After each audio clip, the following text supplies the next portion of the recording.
What's up? It's Chris from Tiny Industrial and Tiny House Heating. If you don't live in Florida or Hawaii, at some point you're going to need to heat your tiny house. And there's a couple different options that you have in that regard. I'm going to walk you through what those are and which one might be best for you. Here we go. What I want to talk about first is the different options that you have broadly to heat a space like this. I'm going to break it down into three categories. You've got the electric method. You can use an electric heater of some kind or multiple electric heaters. You can use propane, which is good for a small either wall-mounted or portable propane heater.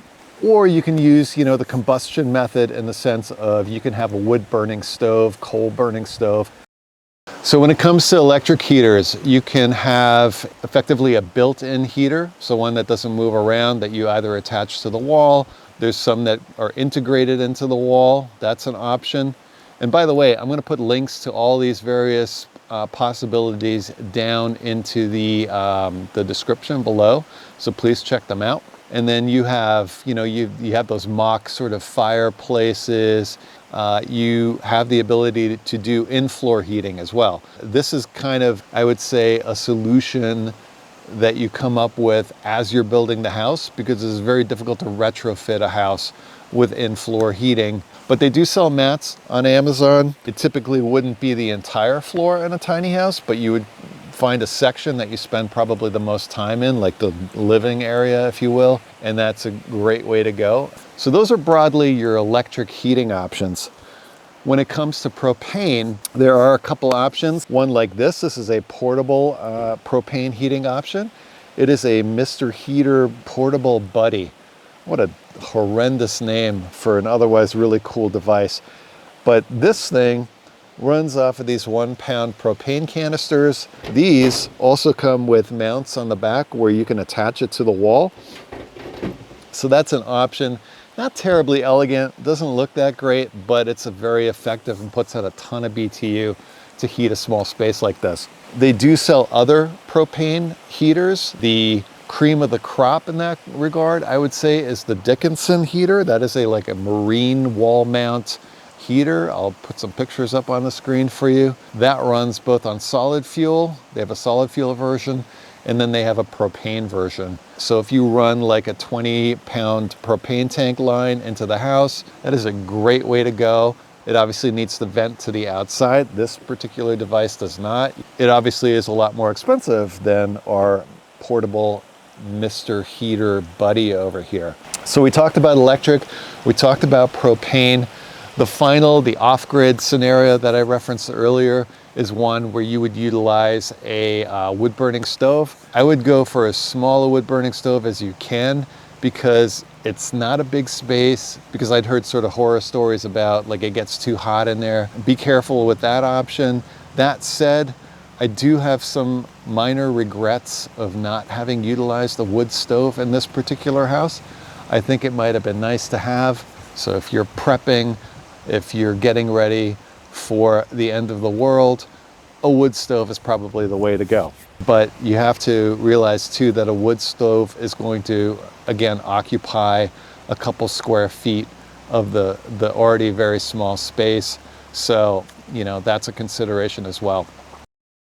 So my way of heating this tiny house is a little bit hodgepodge. I had the luxury of having electricity on this piece of land that I own here in upstate New York. What that allowed me to do is effectively design and build a tiny house that uses a lot of electrical components. Now, I've got an incinerating toilet. I've got a video that you can check out on that. That is a toilet that uses electricity to basically burn the waste. It negates the need for me to have a septic system. I have an induction cooktop, which works off of electricity, obviously. So that's how I cook my food in here. And then beyond that, the heating of the house is done with electricity for the most part. I put in, I'll show it to you in a minute, but I put in an Envi Heater, which is a really great device. It's a no moving part, 500 watt wall mounted heater, very low profile, very efficient. Now that's a 500 watt heater, and that's what I started out with. That heater is great for about half the year. And when I say half the year, I mean spring and I mean fall. In the summer, I don't really need to heat here because it does get kind of warm. But in the spring, it's still very cold here, or rather cold. And in the fall, it's rather cold. In the winter, it's bitterly cold. So during those months where it's like gets down to 40 degrees thereabouts, that 500 watt heater does a great job of keeping the house nice and warm. Now, if the house is cold when I get here, it takes that 500 watt heater a long time to heat the place up. So I supplement that heater. I have this. This is the Isoler. It's a really good looking unit. It's metal, I like it. This is a 1500 watt heater. Obviously it's not a built-in, it's a portable, very small footprint. I pop this down on the floor and then I plug it in. I run this and this cranks out, 1500 watts, so effectively 3 times the heat of the Envi wall-mounted heater. Now when I insulated this house, again, I didn't know what I was doing, but I ran like about 1.5 inch foam board through all the walls, and I didn't know if that was going to be sufficient. For the most part it is, but we are in upstate New York, so it does get bitterly cold up here. Let's say it's like 17 degrees out, and to make it anywhere livable in there, you got to bring that temperature up. And the Envi wall heater doesn't do it. This will take its sweet time doing it at those kinds of temperature levels. So I bring out the big guns. So the big guns being the Mr. Heater Portable Buddy. This thing puts out a serious amount of BTU. I run this for about a half hour and it makes it kind of livable in there. And at that point, this thing takes over, gets it to, whatever, 65, 70 degrees. The Envi heater in the back is running and we get the whole place up to temperature. So you get the idea. Yeah, well, that happens when you come in from the cold. All right, so I think we're okay now. So back here, this is effectively my daughter's bedroom. I have the aforementioned Envi heater. So I'd say it's about, 18 inches wide, 22 inches tall or thereabouts. And it is fairly shallow in terms of depth, maybe 2 inches deep. So it's got a little thermostat up here. I don't know if you can see that, but there's a thermostat dial there. And here's the on-off switch. So you turn it on and off there. This is a corded version and it's plugged in underneath this bed. That heat comes out of the top of the heater, immediately sort of hits the low ceiling here, kind of swirls around a little bit, but it's completely convective. So the cold air gets pulled in on the bottom, warm air gets ejected out top. There are no moving parts to this particular heater. Very good option right there. Check out the links below if you're interested in that particular heater. One additional heater I wanted to show you, and that is the one that I have up here, which is this fancy candelabra. This one happens to be by Duraflame, but a couple different companies make these. This particular unit comes with a remote control.